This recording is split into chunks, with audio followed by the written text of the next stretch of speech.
দ্বীপে আছি যেখানে শুধু সাপেদের রাজত্ব, কিন্তু আমি এর থেকেও ভয়ঙ্কর জায়গায় যাব, যেমন বরফে ঢাকা একটা খাড়া পাহাড়ে উঠবো। আমি পড়ে যাবো, আমাকে নামাও নামাও। এমন একটা রাস্তায় গাড়ি চালাবো যেখানে প্রচুর মানুষ মারা গেছে। আমরা মৃত্যু থেকে আর 7 ইঞ্চি দূরে আছি। ভয়ঙ্কর শার্কদের সাথে কেচ ছাড়াই সুইমিং করব এবং আরো অনেক কিছু। সময় কম, শুরু করো। আর শুরু করবো এই কেজ থেকে, একটা আফ্রিকান সাফারির মাঝখানে যেখানে অনেক সিংহ, চিতা, হিপো এবং আরো অনেক প্রজাতি যেগুলো আমাদেরকে মেরে দিতে পারে। আমরা এটা কেন করছি? কারণ আমরা পৃথিবীর সব থেকে ভয়ানক 5টা জায়গায় যাব। আমি একটা সিংহ দেখতে পেয়েছি।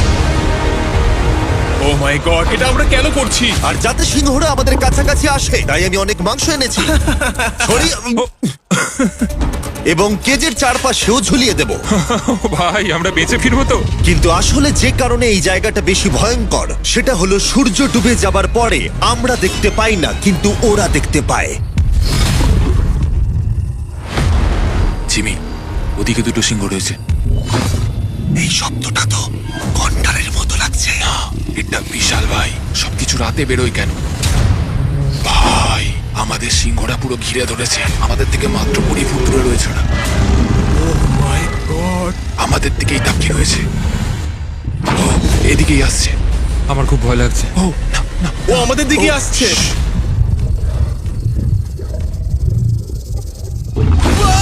সিংহগুলো আমাদের চারপাশে ঘুরেই যাচ্ছিল। আমরা হয়তো এই ভিডিওটা করতে গিয়ে মারাই যাবো। আর এটা তো আমার সামনে থেকে যান।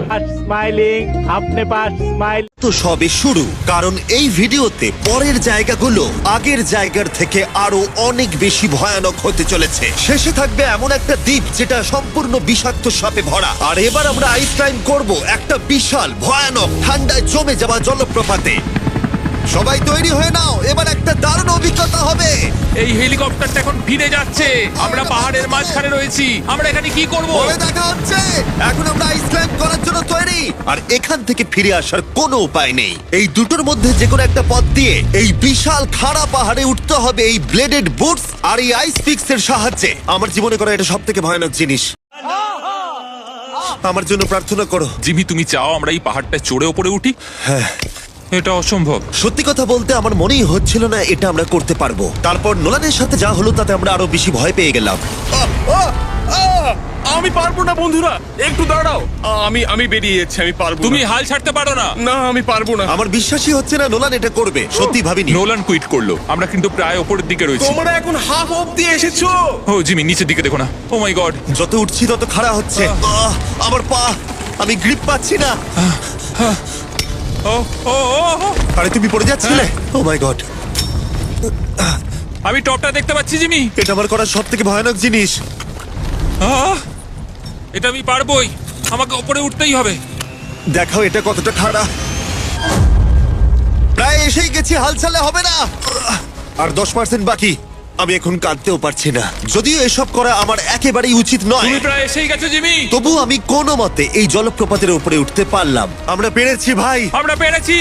আহ, কিন্তু আমার মনে হয় নোলান একদম ঠিক করেছে। কিন্তু এবার আমরা দেখবো নোলান লিস্টের 3rd প্লেসে গিয়ে কি করে, যেটা অবস্থিত বলিভিয়ায়। সেখানকার ডেথ রোডে আমরা ড্রাইভ করব। আর এখন पिक्चर अभी बाकी है मेरे दोस्त। এখন আমরা রয়েছি পৃথিবীর সব থেকে বিপজ্জনক রাস্তায়। এই জায়গাটা যে কোনো স্কাই স্ক্রিপারের থেকে অনেক বড়। আমি বুঝতে পারছি না আমরা কেন এখানে এলাম। মিথ্যে বলছি না, এই রাস্তায় অনেকজন মারা যাওয়ার কারণে এই রাস্তাটা 1 যুগ আগেই বন্ধ করে দেওয়া হয়েছিল। এই রাস্তায় গড়ে প্রতি বছর 300 জন মারা যেত, কিন্তু আমাদের কাছে গভর্নমেন্ট পারমিশন রয়েছে, তাই আমরা এই রাস্তা দিয়ে যেতে পারি। পারমিশন না পেলে খুব ভালো হতো। চিন্তা করো না, কিচ্ছু হবে না, না। আমার তো চিন্তা হচ্ছে।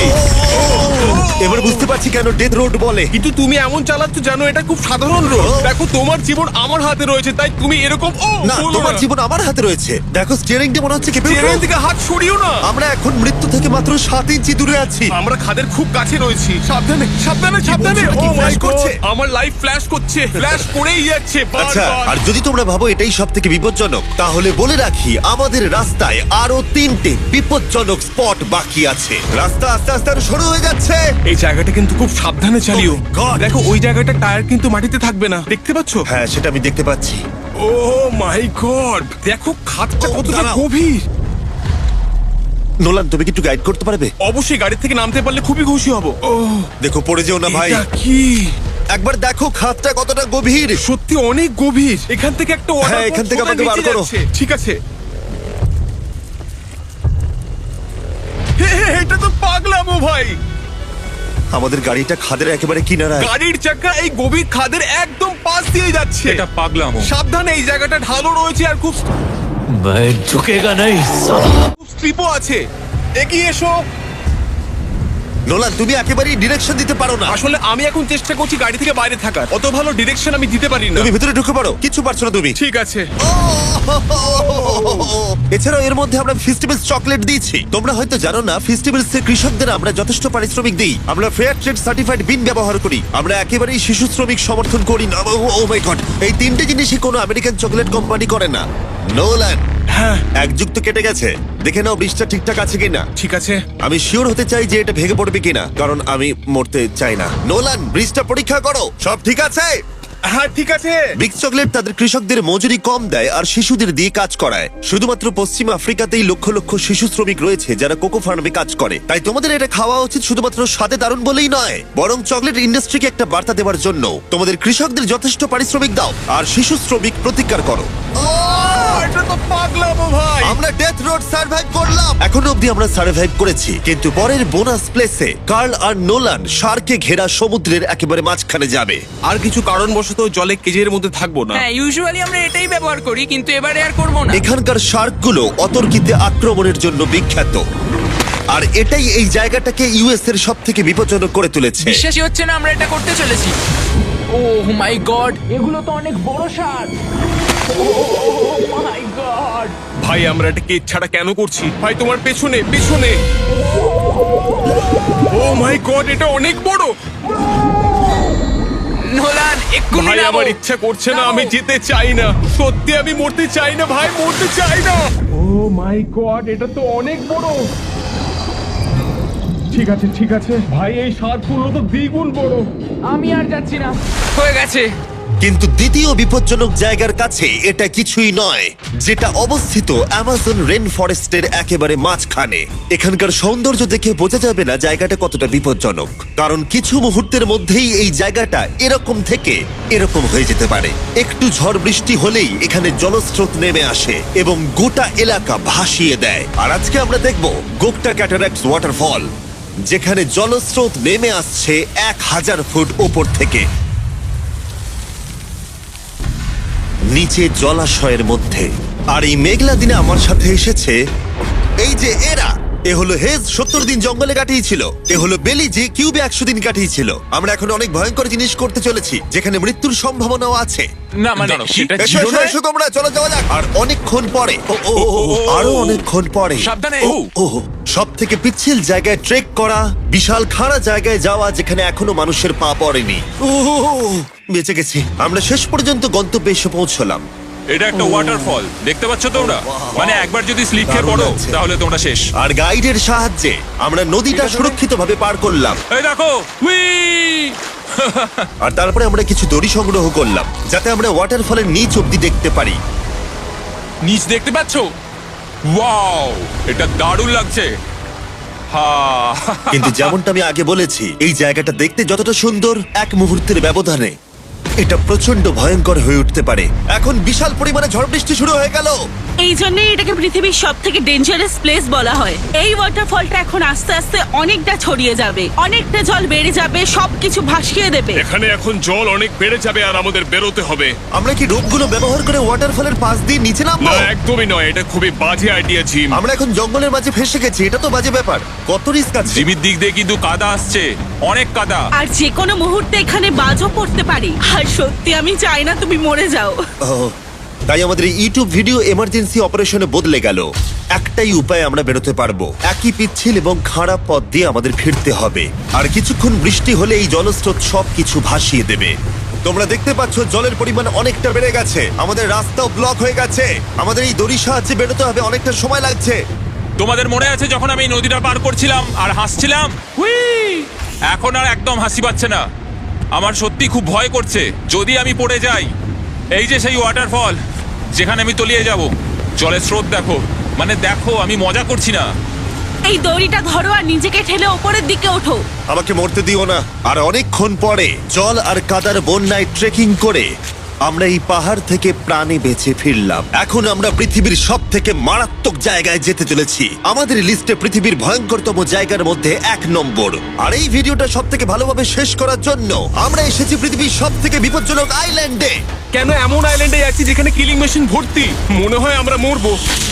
বাই। Bye bye. এখন থেকে অফিসিয়ালি আমরা কাল অবধি আছি। এটা সত্যি, আমরা পৃথিবীর সব থেকে বিপজ্জনক আইল্যান্ডে সারা রাত কাটাবো। আর আমাদের প্রতি পদক্ষেপে থাকবে অজস্র সাপ। শুধুমাত্র স্পেশালাইজ পোশাক আমাদের বাঁচাবে এই সমস্ত ভয়াবহ বিষধর সাপের হাত থেকে। যে কোনো জায়গায় সাপ থাকতে পারে, তাই না? হ্যাঁ, জিমি, কি হবে যদি কোনো সাপ আমাদেরকে কামড়ে দেয়? বেসিক্যালি যেই বিষ তোমাদের রক্তে এসে মিশবে, তোমাদের স্কিনের কালার চেঞ্জ হয়ে যাবে আর 1 ঘন্টার মধ্যে তোমরা মারা যাবে। এটা খুবই ভয়ের বিষয় যে আমি যে কোনো সেকেন্ডে মরে যেতে পারি। এটা পাগলামো ভাই। গোটা আইল্যান্ডটা কিলিং মেশিন দিয়ে ভর্তি। এটা কিন্তু দারুণ ব্যাপার। ওপর থেকে কিন্তু দারুণ লাগছে জায়গাটা। তুমি এখান থেকে পড়ে গেলে কিন্তু মরে যাবে। হ্যাঁ, সেটা আমি সবাই জানি। খুব সতর্ক থেকো। তোমরা হয়তো ভাববে স্নেক আইল্যান্ড নাম বলে এখানে হাজার হাজার সাপ ওপেন ঘুরে বেড়াবে, কিন্তু মাটিতে বসবাসকারী প্রাণীদের সাপগুলো মারার পরে ওরা এখন গাছের পাখিদের শিকার করে, কারণ এখন ওরাই একমাত্র জীবিত শিকার। এখন আমরা অফিসিয়ালি জঙ্গলে প্রবেশ করছি। যে কোনো মুহূর্তে সাপ গাছ থেকে লাফ দিয়ে আমাদেরকে কামড়াতে পারে। এতক্ষণ পায়ের চিন্তা করছিলাম, এখন তো গাছ থেকে সাপ পড়ারও আশঙ্কা রয়েছে। এটা পাগলামো ভাই। ও ও ও, এখানে একটা আছে, আমার মুখের সামনে ছিল। এই সমস্ত সাপেদের ধরে বিজ্ঞানীরা তাদের বিষ বের করবে, আর সেটা দিয়ে তারা অ্যান্টিভেনাম তৈরি করবে। তারা ওটা বিষধর। হ্যাঁ তার মানে ওটা আমায় কামড়ালে আমি মরে যাবো। হ্যাঁ, ও, ও, ও, ও, ও! ভালো করে কিন্তু ধরে রাখবে। এটা একটা বাচ্চা। ও না না, এ তো হারিয়ে গেল। তুমি এটাকে ফেলে দিলে। না, পালিয়ে গেল। এটা পালিয়ে গেল। কিন্তু তুমি, মানুষটা সাপটাকে এমন ভাবে ফেললো যেন আমি আমার ফোন ফেলেছি। যত আমরা জঙ্গলের গভীরে ঢুকছি, ঝোপঝাড়গুলো খুব ঘন, আমি আমার সামনে 2 ফুটও দেখতে পাচ্ছি না। যে কোনো জায়গায় সাপ থাকতে পারে। আরো বেশি সাপ দেখতে পাচ্ছি। এখানে ও, একটা ও, ও। আর ওখানে একটা। এবার কিন্তু ছাড়বে না, ঠিক আছে? ঠিক আছে। তাড়াতাড়ি ভিতরে ঢুকিয়ে দাও। এই সাপের বিষ কতজন মানুষের জীবন বাঁচাতে পারে? প্রায় 1000 জনের। ও, এটা তো অসাধারণ। সারা বিশ্বের যত অ্যান্টিভেনাম পাওয়া যায় তার 90% ব্রাজিল থেকেই পাওয়া যায়। তার মানে হলো যতগুলো সাপ আমরা ধরবো তত হাজার মানুষের জীবন বাঁচবে। জিমি, ওখানে আরেকটা সাপ রয়েছে। ও মাই গড, এটা তো বিশাল। আমরা অনেক খুঁজে পাচ্ছি, ওরা বাইরের দিকে তাই আসছে। দিনের বাকিটা সময় আমরা এই বিষাক্ত সাপগুলোকে ধরতে সাহায্য করলাম। এমনকি আমরা বিজ্ঞানীদের রিসার্চেও সাহায্য করলাম। দেখো, এই সাপটা মাটি থেকে 15 ফুট উপরে রয়েছে, আর সায়েন্টিস্টরা আমাদের গাছটাকে নাড়াতে বললো যাতে এটা নিচে পড়ে যায়। এই গাছগুলোর নিচে আমি কখনোই ক্যাম্পিং করব না। ও তো একটুও নড়ছে না। অনেকগুলো জীবন বাঁচাতে হলে আমাদের অ্যান্টিভেনাম দরকার। অন্ধকার ঘন হয়ে এলে আমরা সার্ভাইভ করার দিকে মন দিলাম। এবার ক্যাম্পিং এর সময়। ক্যাম্প সেট আপ হয়ে গেল, যদিও আমি সত্যিই জানি না এই ক্যাম্পগুলো স্নেক প্রুফ কিনা। আমরা এখন ঘুমোবো সাপেদের মাঝে। একটু ভয় লাগছে। এখন আমরা ঘুমোবো আর আশা করব আমাদের টেন্টে কোনো সাপ ঢুকে পড়বে না। খুবই ভয় লাগছে। আমি বাড়িতে গিয়ে শান্তিতে ঘুমোতে চাই।